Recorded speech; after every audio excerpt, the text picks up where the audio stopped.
Velkommen til endnu et afsnit af Mød din coach, og i dag der skal jeg møde Askan. Askan kommer nok med en af de lidt anderledes historier, end jeg har hørt før fra nogle af de andre coaches, fordi han kommer faktisk fra en baggrund, hvor han er flygtet til Danmark. En snak, der var rigtig spændende, men man også kunne mærke på, om den var ret svær. Men vi fik snakket om, hvordan det har været med til at gøre ham til den, han er i dag, og hvordan han bruger det i sin coaching i dag. God fornøjelse. Er du klar? Ja, fuldstændig. Velkommen til, Askan. Til 1, 2, 3, kan du høre mig? Ja, det kan jeg ikke. Jeg kan se, den virker. Nå, for sat. Jeg gider ikke have høretelefoner på. Jeg synes, det er værd, hvis vi begge to sidder med høretelefoner på, så bliver det sådan lidt... Nej, det lidt... kan jeg ikke sige lige til. Nej, men jeg synes, det kan virke sådan lidt... Altså, selvfølgelig er det en podcast, hvor man skal lytte til den også, men hvis man sidder og selv følger med på videoen, så kan det godt være sådan lidt intetsigende, at de folk, der sidder og snakker sammen, sidder med høretelefoner på, ikke? Så virker lidt fraværende, vil jeg sige, ikke? Så for mig er det lidt mere vigtigt, at man ligesom kan forstå, eller følge med derude, og synes, at man rigtig faktisk gider at sidde og se med, ikke? Askan, hvor lang tid har du været coach? Officielt eller uofficielt? Vi kan lade os tage begge to. Okay, uofficielt, jeg startede tilbage i 2007 og 2008. Ja. Og officielt, siden jeg har åbnet det ligesom forretning, så sådan siden 2011 eller 12, tror jeg. Mm. Hvornår var det, du kom til Danmark? Jeg kom til Danmark i 2009. Jeg fik opholdstilladelse i 2010. Ja. Ja, i 2010, så det vil sige, at jeg var hjemme ved mig selv. Ja. Ja. Da du startede ud, så var det derhjemme. Hvor kommer du fra? Jeg kommer fra Iran. Jeg er kurder fra Iran. Ja. Kurdish from Iran. Og så det var faktisk der, det hele startede, jo, ikke? Det hele, det startede, ja. Det er, at jeg var i Irak. Jeg var soldat i Irak. Ja. Har du været soldat i Irak? I Irak, ja. Så det er... Så kom jeg lige pludselig, der skete nogle ting, som jeg var nødt til at forlade landet, ikke? Ja. Ja, jeg tog fra Irak, og så det tog 3-4 måneder, så jeg landede i Danmark. Ikke 3-4, altså man... Med hele rejsen igennem? Ja, hele rejsen igennem. Altså, jeg var gående, ikke? Så du gik hele vejen fra Irak? Ja. Næsten. Jeg forstår mig. Jeg går ikke ud for, at du er på god ben. Nej. Altså, vi har været under lastbil, og gemt i lastbil, og alt muligt, og du ved. Altså, det tog 4 måneder, men. Og så 1 måned, halvanden måned, jeg var i fængsel undervejs. Ja. Ikke? Så en uge der, og 2 uger der, og 1 måned der, og sådan. For hver grænse, man bliver irriteret, så man bliver fængslet, ikke? Hvad skal der ske, før man vælger at sige, nu skal jeg bare væk herfra? At ens familie er i far. Ja. Min familie var i far. Det var bare afsted? Jeg var nødt til at afsted, ellers jeg har aldrig slippet min familie. Min mor var i fængsel. Ja. Hvordan har det påvirket dig i dag? Er det noget, der har gjort dig stærkere, eller er der stadig noget, man mærker?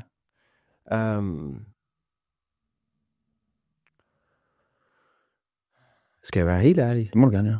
Jeg tror, jeg har bare fejret helt lortet under gulvtæppet. Jeg tør ikke til at holde på det. Nej. Altså, jeg tør ikke sådan holde på det. Fordi det har været så hårdt, imens jeg har været så ung, at det er bare, det slår benen under en. Mm. Altså, og så hver gang jeg til at holde på det, så jeg bliver ked af. Ja. Jeg bliver rigtig, rigtig ked af. Og så husker jeg på, hvad har jeg været igennem. Ja. Og jeg føler i øjeblikket, jeg har ikke styrken til det. Nej.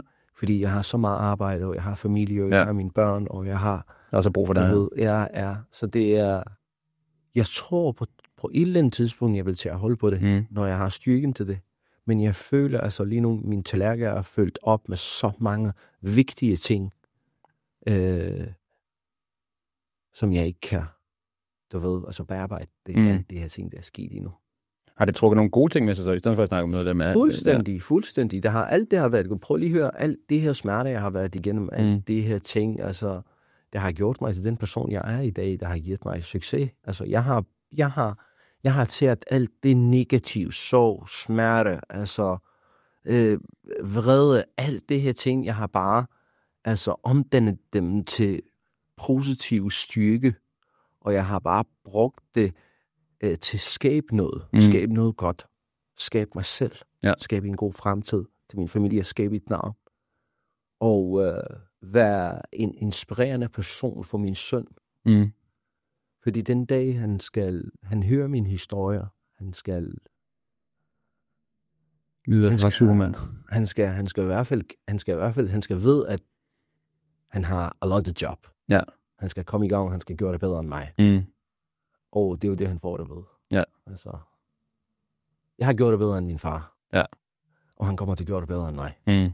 Så det er det. Det er bare ærligt, jeg har haft lyst til at være en inspirationskilde for alt det mennesker, som der kender til min fortid. Hvad var det så, der gjorde, at det lige var træning, du tog fat i til at starte med? Lavede du noget andet før? Det er det, jeg var god til. Det var det, jeg lavede i Iran. Jeg har stillet op i Iran. Jeg har haft kosttilskudsbutik, og sammen med mine 2-3 andre venner. Og du ved, altså, det er det, vi laver. Vi laver ikke noget andet. Altså, ud over kriminalitet. Altså, jeg har ikke lavet noget andet. Nej. Ja. Jeg var wrestler, altså brydning, det var også nationalsport, og så bagefter, jeg kom ind i styrketræning og hormoner og en af den anden, og så er jeg allerede begyndt tidlig eller 14,5-15, før jeg blev 15, jeg begyndte at skyde, og sådan alt det hormoner, der påvirkede mig, jeg blev til sådan en sindssyg monster, som jeg kunne finde på rigtig, rigtig mange grimme ting, fordi jeg kunne ikke styre mig. Så som 15-årig, jeg sidder i fængsel, på grund af vold, og du ved, altså ødelagt min families liv, fordi jeg skulle komme ud af fængslet, og jeg ved ikke, alt muligt, og så indtil jeg kom til mig selv, og sådan, jeg har lavet en masse lort, som jeg skulle, du ved, rydde op i, og det nåede jeg ikke, fordi jeg blev en del af det kurdiske hær, som jeg skulle være soldat, og jeg skulle hævne min familie, som der blev dræbt i krigen, og alt det her ting der, det er masse, det er så meget lort, der er sket siden jeg var 12-13 år, indtil jeg blev, du ved, 18-19 år, 20 år, 21 år. Det er bare sådan, fra 12-13, så det var sort, indtil jeg kom til Danmark. Var træning med til at give dig et fri, altså, var med med til at også redde dig, forstår mig ret, kan man sige, men det har jo været noget, du kan bruge. Har det været med? Prøv lige at høre. Dengang jeg landede i Danmark, jeg ved godt, det lyder mærkeligt, men jeg tog en snak med mig selv. Ja. Jeg sagde, jeg har ikke nogen familie. Jeg har ingen støtte. Jeg er i et land. Det er jo ligesom, man bliver født igen. Du kan ikke sproget. Du kender ikke histopis. Du kender ikke her og der. Du kender ingen menneske. Nej. Så det vil sige, du skal starte fra et hvad? Zero. Ja. Under zero. Det vil sige, man er ikke engang 0. Nej. Man er ingen værd. Ingenting værd. Så skulle man starte derfra. Så jeg sagde til mig, okay, du har 2-3 valgmuligheder.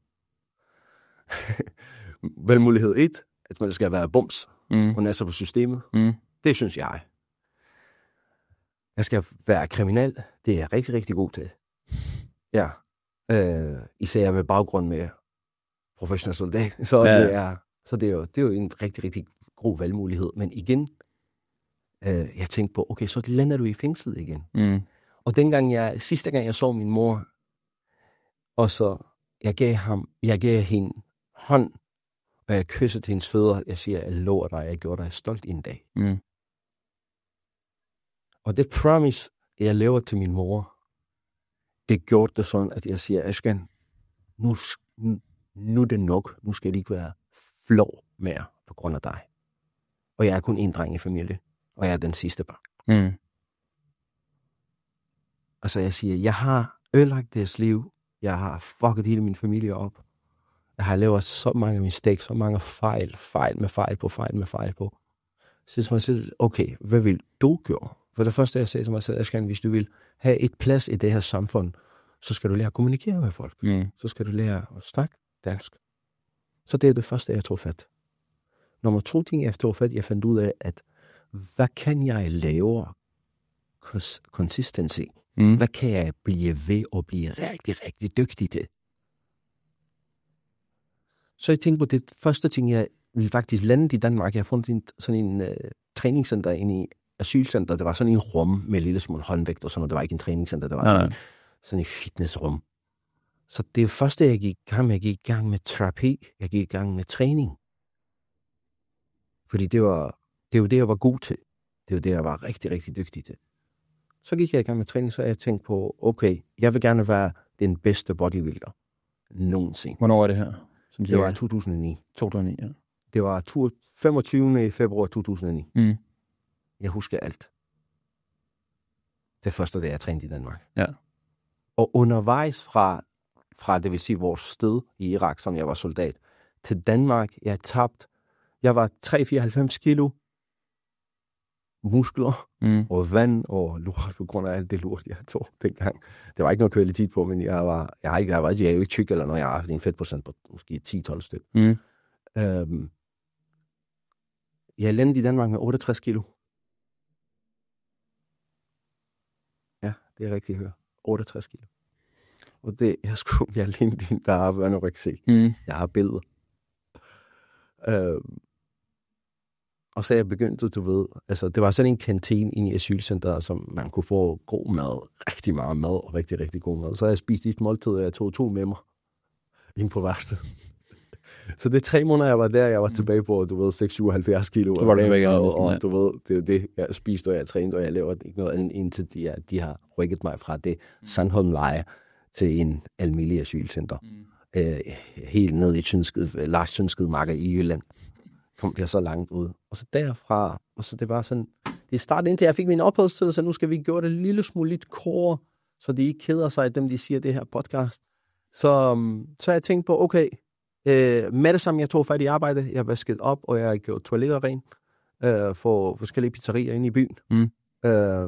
Det, jeg kunne kommunikere med dem, engelsk og dansk og kurdisk og persisk og afghansk og du ved, det forskellige sprog, som jeg kunne. Så jeg fik med det samme en kammerat, han var fra Irak af, og han var ikke født i Danmark, men han var flydende dansk, og du ved, han har gået i skole og alt muligt. Ja. Så jeg blev rigtig gode venner med ham. Så jeg begyndt at sådan jeg forstår, dags dato, jeg forstår ikke, hvordan vi kommunikerer sammen, men vi forstår hinanden. Eller han forstår mig, og jeg prøver at forstå ham. Altså, det startede sådan der. Ja. Og så jeg hurtigt fandt ud af det, okay, jeg fik rigtig meget opmærksomhed, dengang jeg kom til Jylland, på grund af min træning. Ja. Fordi jeg har haft billeder, at jeg stillede om, selvom jeg var tynd, og jeg var ikke så stor, og sådan nogle ting, indtil jeg fik min opholdstilladelse. Jeg blev stor igen. Jeg var pænt stor. Og så folk, de spurgte mig om råd. Ja. Og sådan det så stille og roligt, så jeg sagde, ved du hvad, gik det 2011, jeg var et grandos. Så jeg sagde til mig selv, jeg fik min kronisk sygdom. Ja. Slut af 2011, så jeg sagde til mig selv, ved du hvad, jeg skal ikke være bodybuilder. Nej. Jeg græd det en hel uge, og så bagefter jeg siger, jeg skal fandme ikke gå ud af det her game. Hvis jeg skal ikke være den bedste bodybuilder, så skal jeg være den bedste coach. Ja. Og jeg tror, jeg har gjort det godt. Jeg er absolut førende coach. Den med bedste resultater, konsistente resultater, i så lang tid. Og dyreste coach i Danmark, samtidig. Ja. Det var målet var, som jeg tog hul på det, i 2011, hvor jeg startede, du ved, altså virksomhed og sådan noget. Det var i Jylland endda? Ja. Hvornår kom du til København så? Jeg kom til København, hvis jeg ikke tager fejl, det var 2015. Ja. Jeg kom til København, jeg satte mig lige her i Loaded Gym på en bænk, som ingen gad at tale med mig. Ikke en eneste. Hvorfor tror du det? Jeg prøvede 6 måneder hver eneste dag, jeg var inde i det her træningscenter. Alle sammen, de gik forbi mig. Alle folk. Jeg siger hej. Det var anderledes. Dengang det var Gustav, han var i tv, og det var og der var rigtig mange gode og dygtige mennesker var her, og jeg var nothing, og der er ikke nogen vidste, hvem jeg var. Og jeg har bare lige pludselig dukket op med en god atlet, jeg har haft dengang. Han var en af de største herinde. Og jeg har bare pisket ham til døden. Og når vi trænede, og så hele træningscenteret var stille.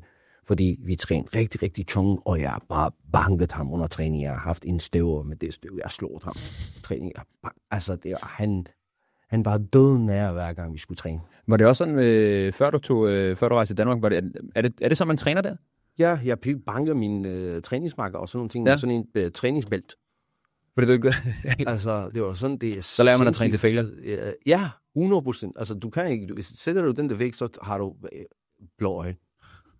Altså. Så det er jo klart, så når man så lige kommer ned i det var den måde, vi trænede på. Ja. Den måde, altså, det var, at folk, de siger, at de er syge i hovedet, de er psykisk syge og sådan noget. Men når min atlet, det udviklede sig på den måde, og med andre atleter, når vi gik på prep og sådan nogle ting, altså folk lige pludselig, hvad fucker ham der til de her atleter med? De var absolut hårdeste og det bedste, og på kort tid, de var bare, jeg har væltet deres krop. Ja. Ikke? Jeg har lært selvfølgelig sindssygt meget. Jeg har lavet rigtig, rigtig mange fejl også, siden 8, 9, 10 år siden. Der. Men det virkede, det metode, jeg brugt. Altså. Generelt er det jo også den her Mellemøsten, det er jo ret store, er de ikke? Sindssygt vanvittigt. Det er jo nok, fordi de rent faktisk tør at tage det ekstra skridt der. Ja.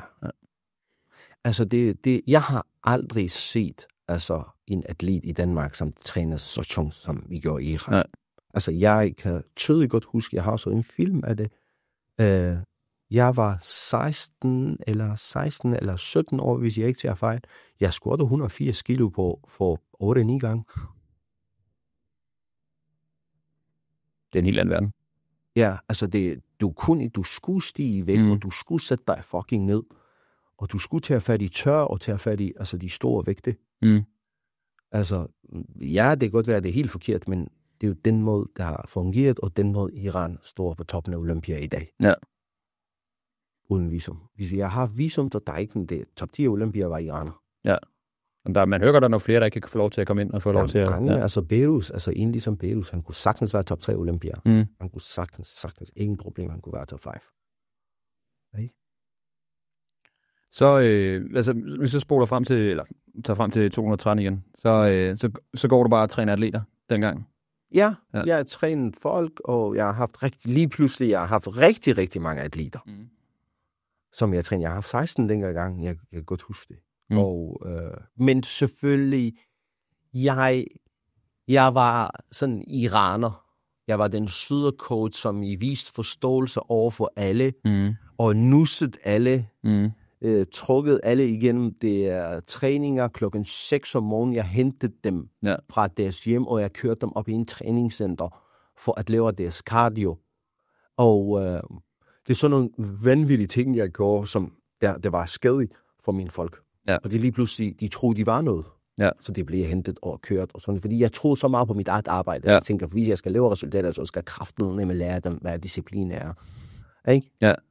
Så det er bare sådan, jeg har brugt så meget energi på det. Altså, det er vanvittigt. Jeg har brugt 15-16 timer om dagen hver eneste dag, for at gøre atleter frem og tilbage, og holde møde med dem hver eneste uge, og holde aftener og bare køre det så hårdt på, så vanvittigt på, som jeg kunne skabe det der resultater, og sige til Danmark, hallo, jeg er lige her, og jeg er en fucking trussel der alle sammen. Jeg piller alle sammen ned en efter en.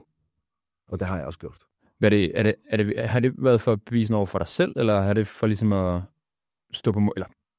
Jeg er sådan en konkurrencemenneske. Ja. Ikke?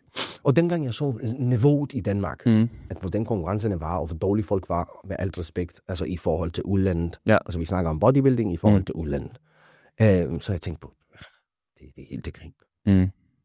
Det her, det er conditioning, det er helt til grin. Altså lad os lige gå tilbage til 2012-2013. Der er rigtig mange videoer fra Danmarksmestre, og du ved, dem der nykoms i 2014 eller sådan. Prøv lige at sige, hvordan det var konkurrencen. Det var sindssygt mange atleter, men vi har haft 2 stykker god. Ja.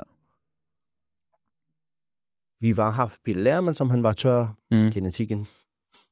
Det kan diskuteres, men vi har haft Kenneth Robert, som han var conditioning, og virkelig, virkelig dygtig atlet. Vi har haft der en, der hedder Dennis fra Jylland. Han var en ung gut, som han var også vanvittig.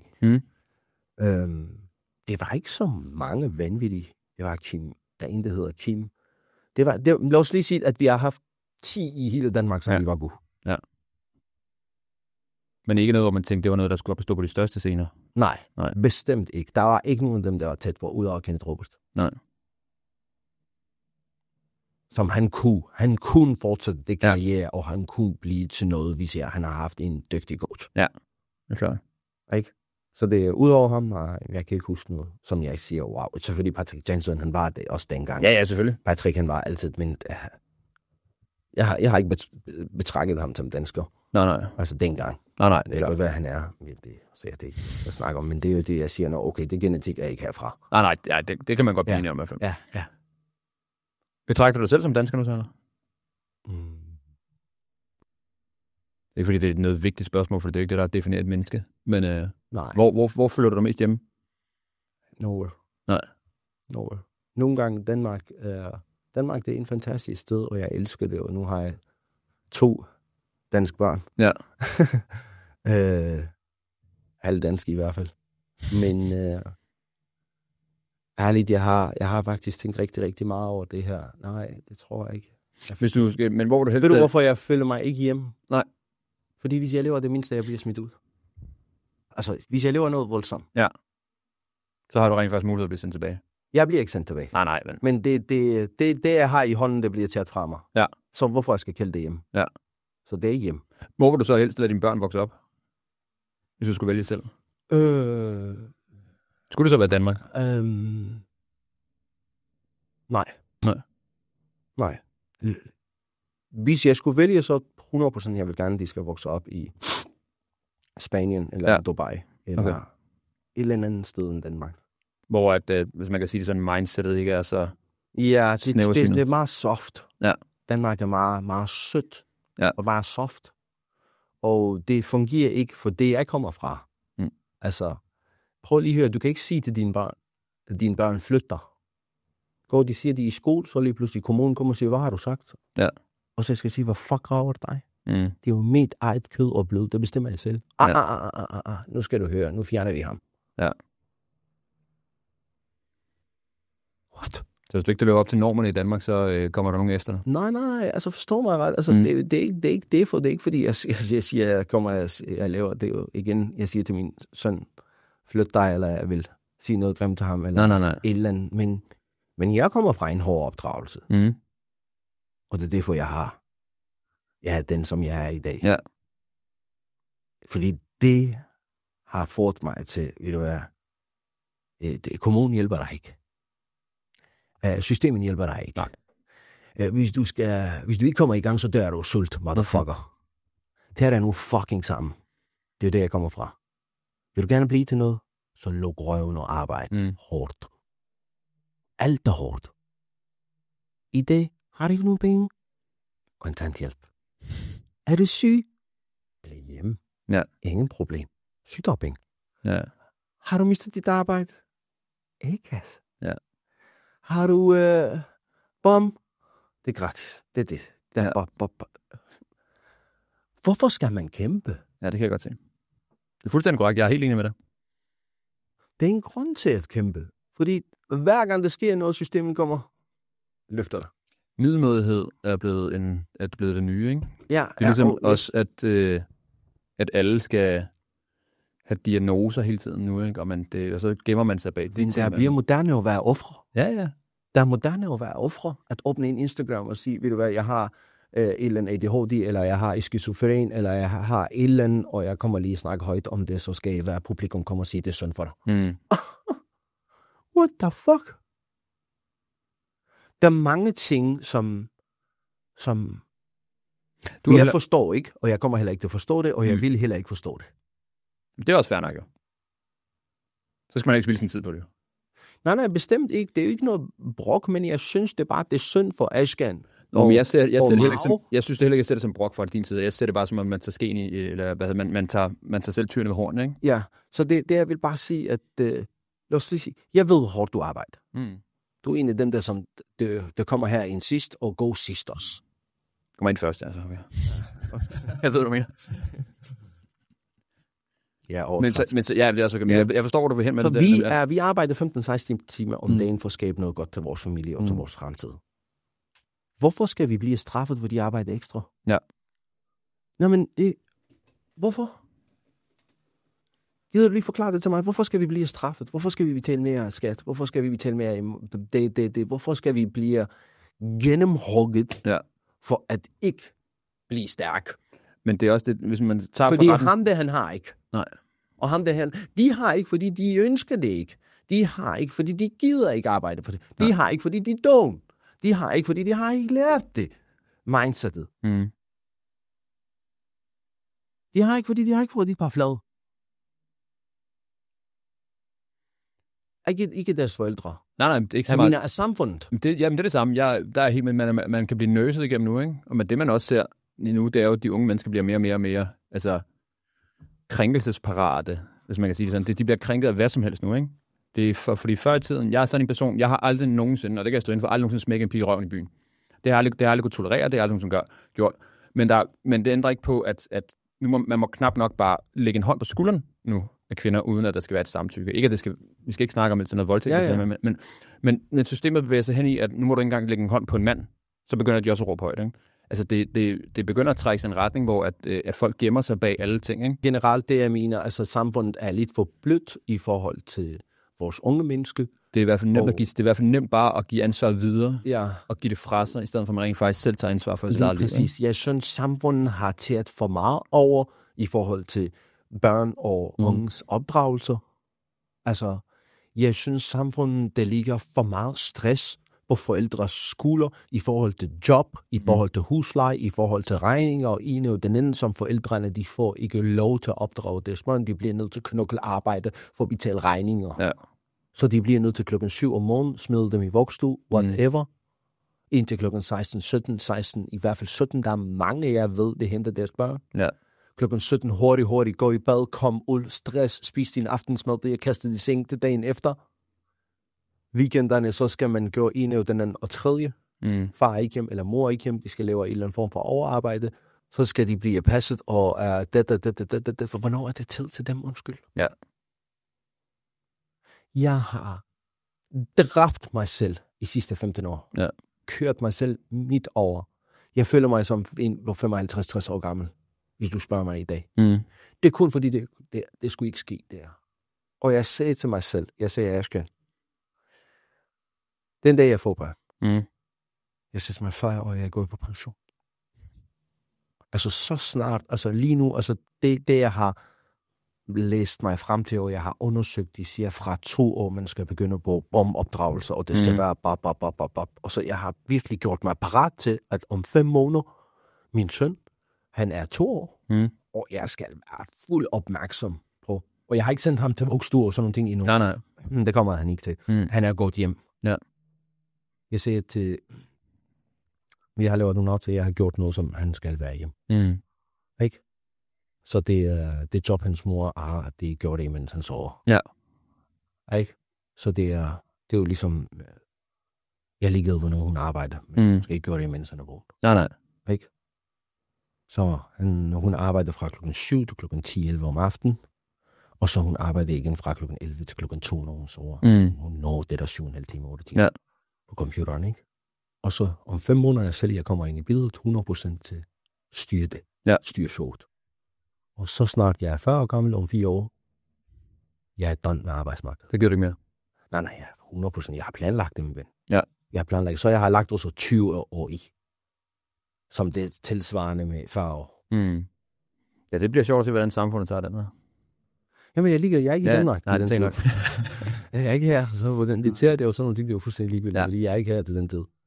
Altså, det er jo bare sådan, fordi det er hele meningen var, at jeg skal være der for mine børn, og være der for min familie. Ja, det er det vigtigste. Og lige nu, det er udvikling, der er sket rigtig, rigtig mange ting. Jeg har gjort mig selv parat til, du ved, tage mig af min familie, og det er bare bom, det skal bare gå sådan frem. Og hvis det kunne være, at vi bor i halv i Danmark, og bor i halv i udlandet. Ja. Sommer vi er i Danmark, og du ved, sæsoner så er vi i udlandet. Ja. Så er det tid til, at jeg kan komme væk fra arbejdsmarkedet. Hvordan har den her måde, altså alle de her ting, du har oplevet gennem livet her, hvordan præger det så på din coaching?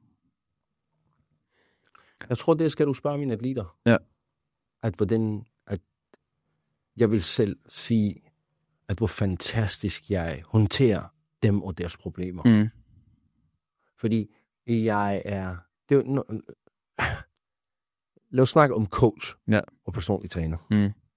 Det er jo 2 forskellige verdener. Ja, fuldstændig. Eksempel. Carsten fra Askerens team. Når det sker det mindste på private-basen også, 2 om natten, han ringer mig op. Ja. Så jeg siger, nu skal du høre, Carsten. Du skal gøre sådan og sådan, du skal behandle din kone sådan og sådan, du skal sådan der passe dit arbejde, du skal gøre sådan der, du skal bare, hvis du skal skabe forretning, så skal du sådan og sådan og sådan. Jeg coacher dem. Ja. På alt mulige fronter. Jeg siger ikke til Carsten, hallo, er du fucking dum? Hvorfor har du ringet til mig? Håndtering af deres mentale helbred.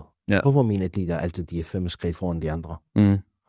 Af kvalitet og altså hårdhed og fedtprocent og sådan, fordi jeg sørger for mentalt de er stabil undervejs. Så godt jeg kan. Ikke? Eksempel en ligesom Mads Larsen, jeg har haft her i 1 sæson. Ja.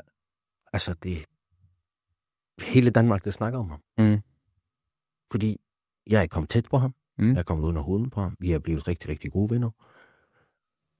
Og uanset hvad, jeg står ved hans side. Han har det godt. Han siger, at han har aldrig haft det så godt i hans liv. Alt det fungerer. Spørg ham, når du siger.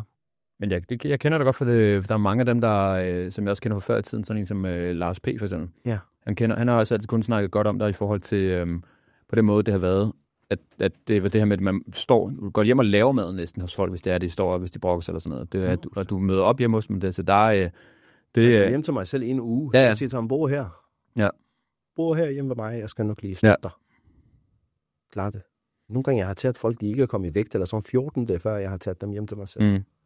Jeg har kørt dem frem og tilbage. Ja. Jeg har passet dem og plejet dem. Hvorfor gå til så ekstremer? Fordi prøv lige at høre, det resultat, som det kommer på den scene.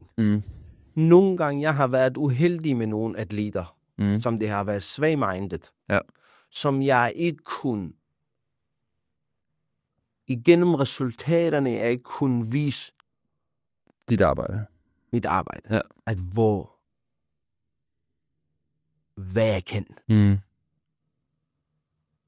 På grund af det sejl. Ja. På grund af, at de har været svagmindet. De har fucket diæten op. De har ikke sovet om det. De har taget stoffer. De har drukket igennem, altså på diætet.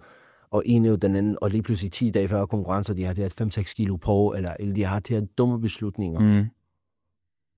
Så det er gået ud over mig. Det går ud over, ja. Og de har været dygtige til at sige, skum, det er din skyld. Heldigvis ikke så mange. Nej. Der er mange af dem, de har mendt sig op og sige, hello, ved du hvad, jeg kan godt sige det, jeg har fucket op. Men det er jo, jeg kan ikke bruge det til noget, fordi Morten, som der sidder i Jylland, han ved det ikke, at du har fucket op.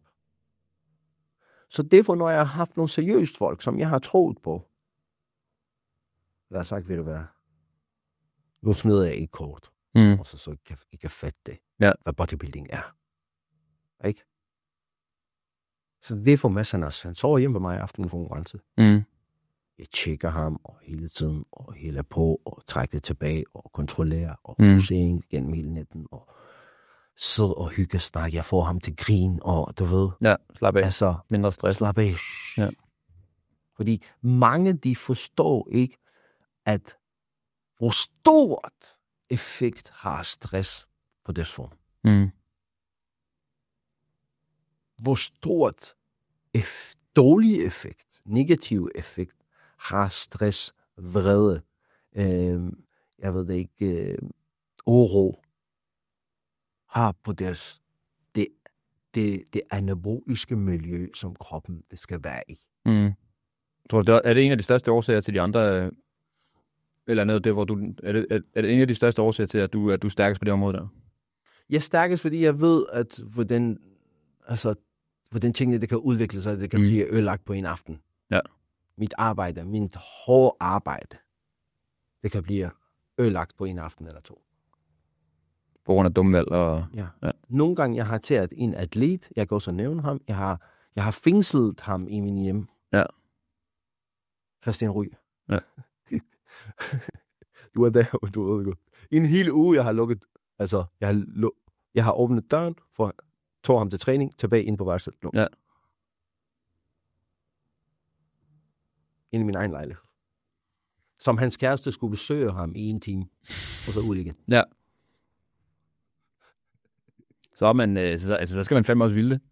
Ja. Han kunne ikke.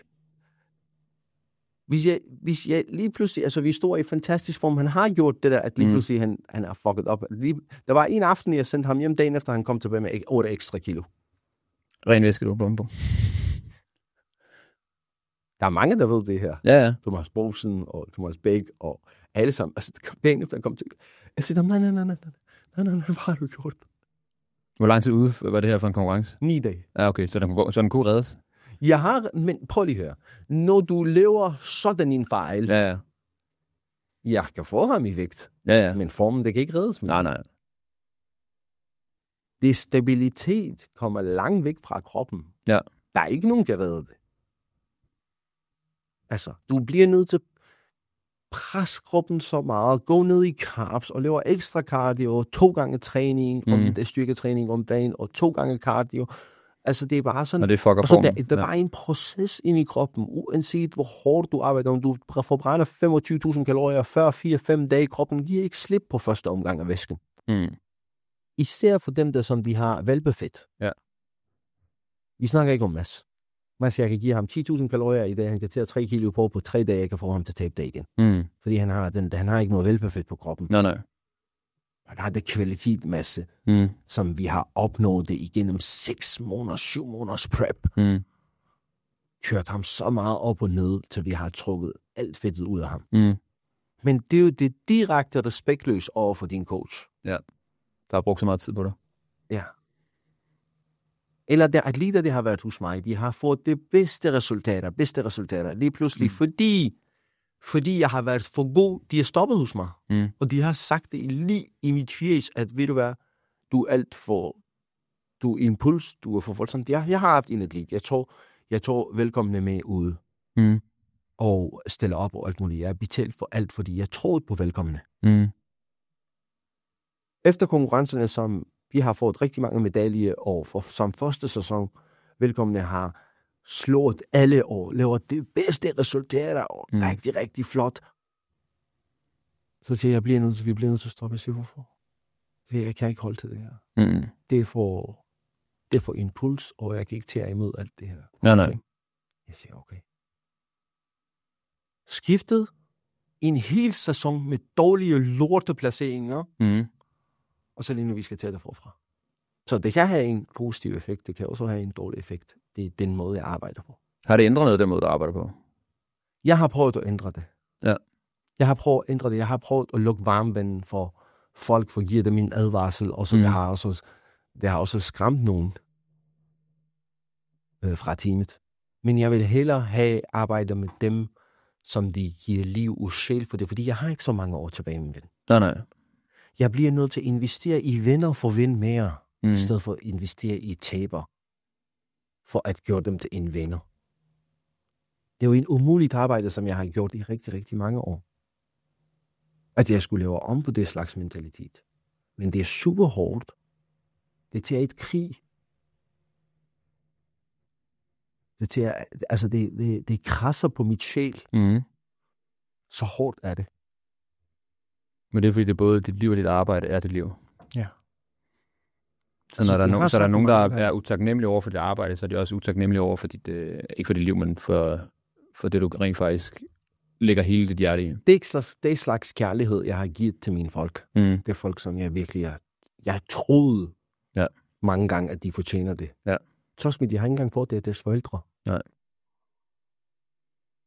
Personen har været hos mig i 2-3 år. Hver eneste gang, jeg har været ude og spise med mig, jeg har betalt for hans mad, jeg har passet ham, jeg har nusset ham, jeg siger, hallo, prøv lige at høre, du er noget specielt, du kan sagtens, du skal præsentere dig selv for hele verden, og det du har, det du er født med, det er noget helt unikt.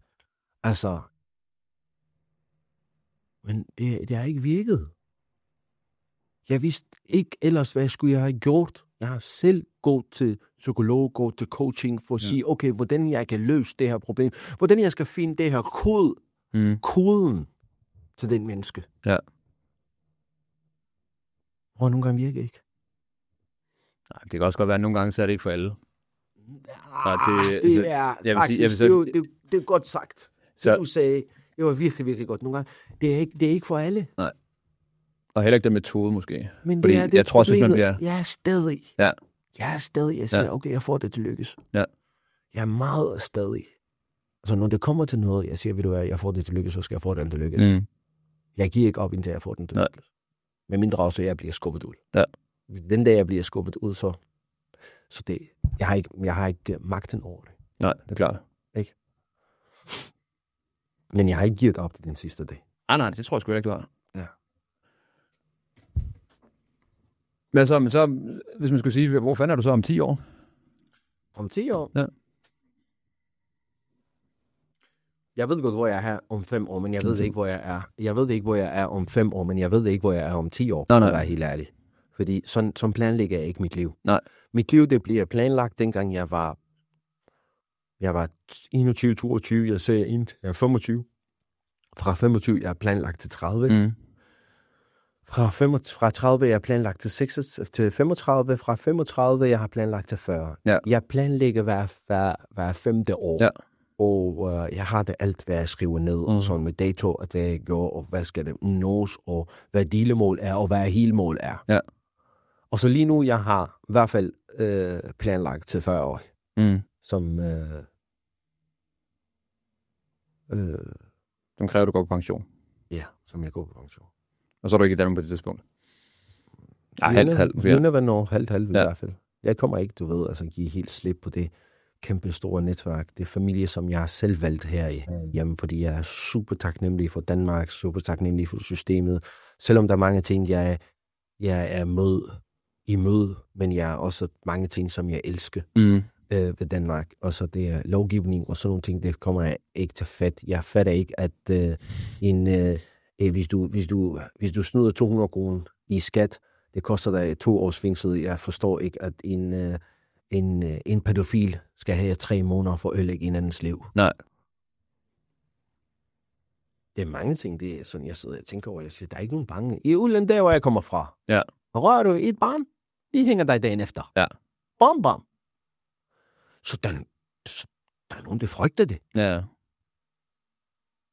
Tanken, om der er nogen andre end en team, skal passe min barn, det dræber mig så umuligt. Ja.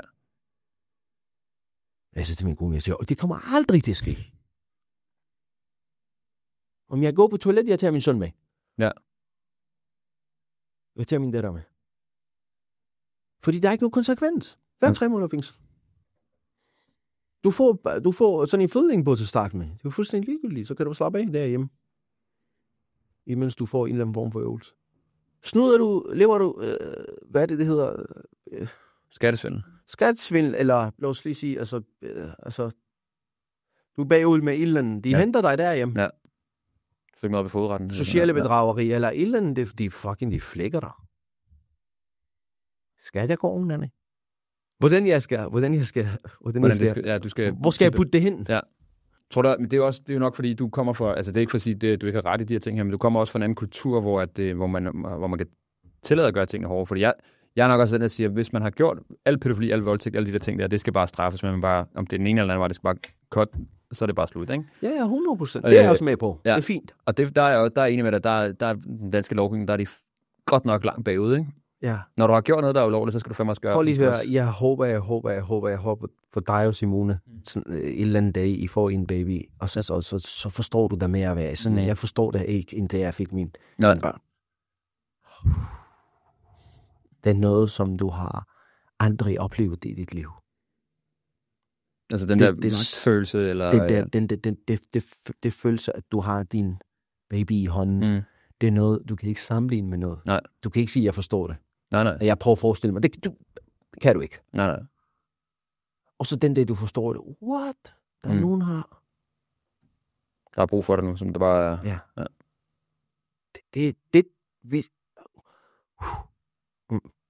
Ja.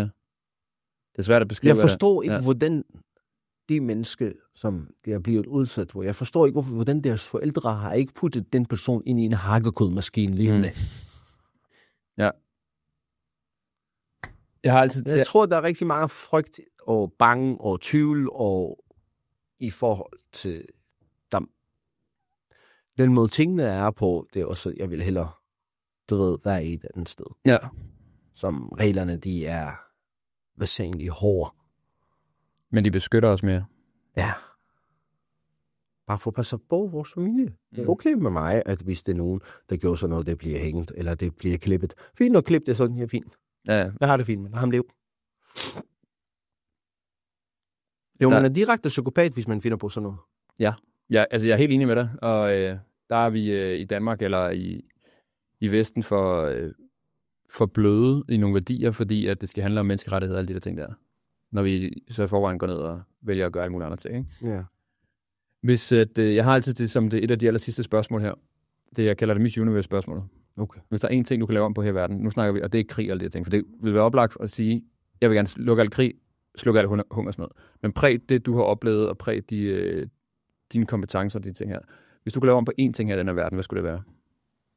Og det er sådan, du får også lov til at tænke over det. Det er et spørgsmål, der går igen for alle, fordi jeg synes, at det er en meget god ting at spørge om, fordi at man får ligesom lov til at sætte sit præg på, hvordan man er som person også, ikke? Så men det er ikke meningen, at man, altså der er nok ikke nogen, der vil have krig. Der er nok ikke nogen, der vil have, at der er folk, der skal sulte. Så det vil være en oplagt at tage selvfølgelig. Jeg tror, det er sande retfærdighed. Ja. Det er sande retfærdighed. Sand retfærdighed. Sande retfærdighed, der har jeg lavet om på. Hvordan skulle man gøre det? Helt fra politikerne. Ja. Ikke? Eksempel, der er mange politikerne, fordi de skal få stemme. De lover sådan en liste til folk. Ja. Og de kommer på arbejde. For det første, de har ikke magten til at lave om på det her ting. Nummer 2 ting, de kan ikke. Nummer 3 ting, de har slet ikke tid til det. Nej, de får det aldrig gjort. De får det aldrig gjort. Ikke? Sande retfærdighed. Ikke? Altså, der var mange ting, der kunne have større konsekvenser. Men hvis en politiker gør noget, så er det bare sådan, jamen det er jo en del af arbejdet. Jeg ved da ikke, hvorfor det bare generelt en politiker, for eksempel, som der sidder i Christiansborg, skal få det slags løn. Og dem, der de arbejder 10 gange hårdere end dem, vi skal have halvdelen.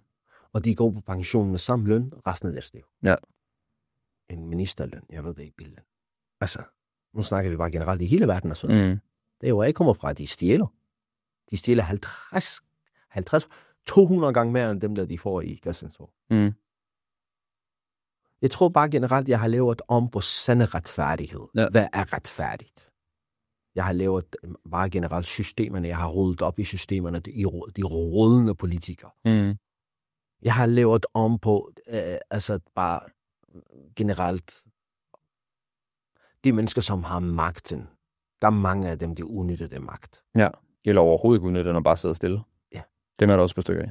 Fuldstændig. Jeg tror, sande retfærdighed, det vil kaldes på rigtig, rigtig mange forskellige ting, og rigtig, rigtig mange forskellige områder, som jeg har prøvet at lave om på, rydde op. Jeg har prøvet at rydde op i mange ting. Ja. Rydde op i mange ting. Der er mange mennesker her, som er i samfundet, de fortjener ikke engang at gå på gaden. Du forstår ikke, hvor meget lort de laver. Jeg ved, jeg er vokset op på asfalten. Jeg ved, hvordan det er at være på gaden. Jeg er selv fra gaden. Der er mange, de skal slet ikke have lov til at gå på gaden. Vi snakker ikke om på de filer og en af den anden. Nej. Ikke? Og så i forhold til, nu siger jeg noget af det sidste, det kan godt være, det er meget provokerende. Lad os prøve, lad os se. Og så lever det om på det der system, som hvem skal have den statsborg. Ja. Nu snakker vi Danmark, ikke verden. Ja. Jeg ved godt, det er helt unødvendigt, det jeg siger. Ligesom du skal også have lov til at sige det. Ja, jeg vil gerne lige ytre mig for det her, at vi har mange, som fucker samfundet op. Vi snakker om udlænding. Som de fortjener ikke engang til at have den der, være i nærheden af det pas, eller det statsborgerskab. Det sidder i fængsel, og de bruger det ikke en skid. De bruger det til rettigheder. Ja. Og egentlig som mig, jeg har bidraget til det her samfund siden 2010. Siden den dag, jeg har sættet min fød i det her jord, på jeres jord, på dansk jord. Ja. Jeg føler, at jeg bidrager til samfundet. Jeg føler, at jeg er sundt for samfundet. Jeg føler, at jeg gør noget godt. Jeg gør noget forskel. Passer mig selv. Passer min familie. Jeg generer ikke nogen. Altså, jeg har bare en rød cirkel. Lad være med at komme for tæt på. For det brænder. Ja. Altså, jeg er en hård mand. Men så lad være. Lad være med fuck med mig, så sker der ikke noget. Så får du ikke skæld ud. Ikke? Jeg ved godt, men det er bare en rød cirkel, der rundt om mig, det vil det altid være. Altså, som du skal ikke komme til, fordi kommer der den her. Ikke? Så det er bare det, jeg synes, det er bare sådan, det er bare meget ærgerligt. Det der i forhold til, at dem, der bidrager, hvem skal have hvad. Ja. Ikke? Ja, det var det sidste i hvert fald. Det var det sidste. Det sidste er, jeg vil bare sige til jer også derude, hallo, seriøst. Dem, der i hvert fald det hører, det her samfund, der er dem, der de kan lide mig, og dem, der de hader. Brug den energi på det, som du er god til. Skru ned på, fokusere på andres liv. Fokusere på det, du selv har, og det, du selv kan. Vælge en vej, som du ved, du kan blive noget i det. Uanset hvad det er. Uanset om du er skraldemand, hvad er den bedste skraldemand i hele København eller i hele verden. Om du er læge, hvad er den bedste læge i hele verden. Altså, hvad er det bedste udgiver af dig selv hver eneste dag. Gå op i dig selv, gå op i dit helbred. Respekter dine forældre, respekter din kone. Ikke tage dig af dine børn. Det her tider, som vi er i, der kommer aldrig nogensinde tilbage. Ikke? For få det bedste ud af din hver eneste dag. Den første, du laver hver eneste dag, vågne op, altså redde din egen seng. Sæt tingene på plads. Vær ren, rod op ind i din hus. Jeg ved godt, det er små ting, men trust me, det giver dig så meget overskud, og det giver dig så meget system, og det giver dig gode rutiner. Og gode rutiner, det er positive ting. Det gør tingene har energi. Det skaber også god energi omkring dig. Ikke? Vær nice. Du ved. Lad være med bagtal, lad være med liv. Alt det her ting, det vil gøre dig til en stærk, fantastisk, belikeable menneske. Tusind tak, bror. Var det fedt. Tusind tak. Det var en god tale til sidst. Tusind tak. Det var afsnittet med Ashkan. Og kunne du tænke dig at se mere til Ashkan eller læse mere om hans coaching, så kan du gå ned i beskrivelsen, der ligger der et link til hans hjemmeside og til hans sociale medier. Du kan også følge podcasten her og mig på de sociale medier. Du finder også en link til det hele nede i beskrivelsen. Vi ses.